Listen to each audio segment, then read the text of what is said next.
देखेंगे फ्रेंड्स, यहाँ पर प्रश्नावली 1.2 का जो है क्वेश्चन नंबर जो है 5 नंबर क्वेश्चन पढ़ रहे हैं। जांच कीजिए कि क्या प्राकृतिक संख्या n के लिए संख्या 6 के पावर n अंक शून्य पर समाप्त हो सकती है।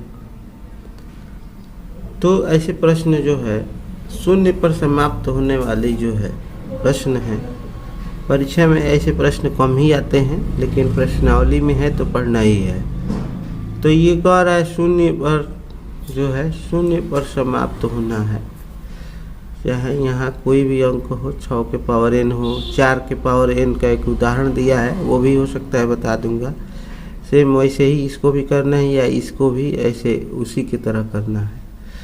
तो ये देखेंगे शून्य पर समाप्त करने की बात कर रहा है कि शून्य पर समाप्त कौन होता है। शून्य पर समाप्त वही होती है जब यह 5 से विभाजित होगी, यानी 5 से कटेगा। हम जानते हैं कि 5 से विभाजित होने के लिए अंत में शून्य या 5 रहता है, वही संख्या या अंक 5 से विभाजित होता है। तो यहाँ पर भी वही चीज़ है, शून्य से समाप्त होने के लिए क्या होता है, शून्य के साथ समाप्त होती है, शून्य के साथ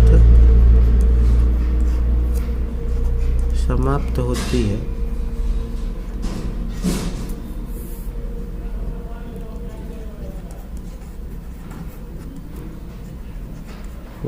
तो ये जो है 5 से, तब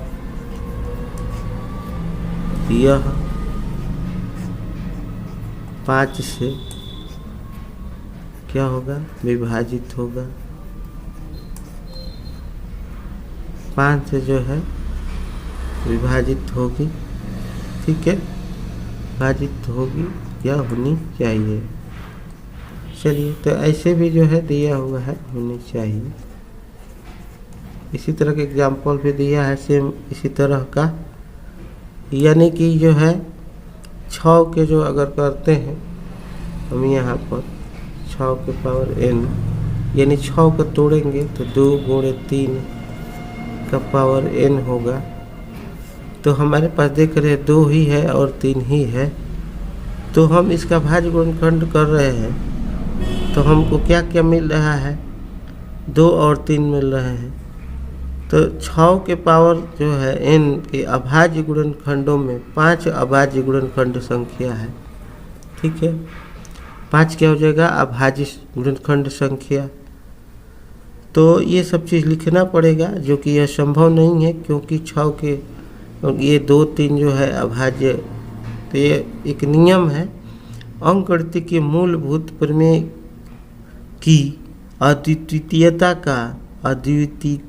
का गुण आश्वासित है करता है कि 5 के जो 6 के पावर n है अन्य गुणनखंड नहीं है।